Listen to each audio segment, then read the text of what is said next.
The way this all happened, years and years ago, a friend of mine who has a Dominican brother gave me a mannequin dressed as a Dominican nun when they started to modernize their habits, but the mannequin was like the traditional nun.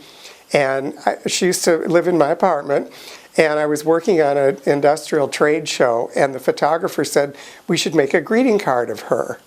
And so we thought it'd be kind of fun. So we made a greeting card of her, and then people thought it was funny, and we started talking to some card stores, and they said, well, if you really want to sell these, you need to have more than one.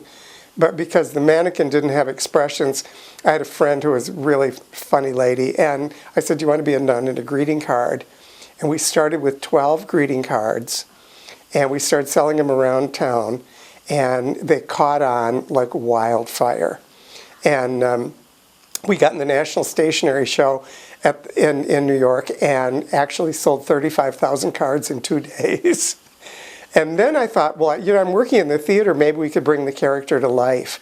And that's how the beginning ideas of the show started.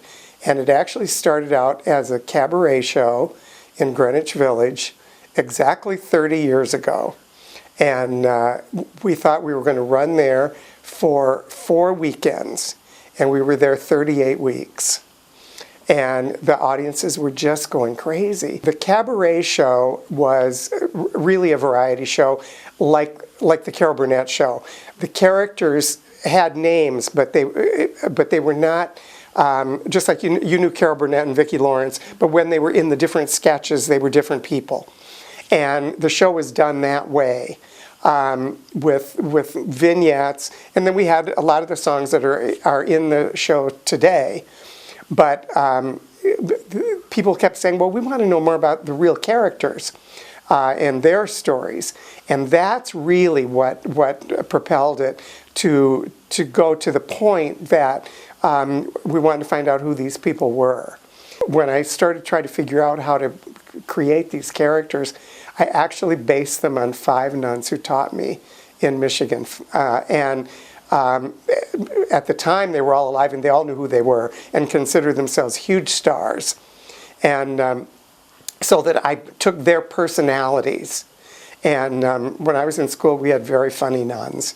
And so that's how I kind of started building the characters.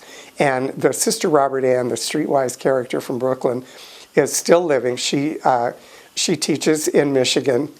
We never wanted to get into anything political or anything like that because we weren't about that. I think there's a place for shows like that, but our idea was just to make you laugh.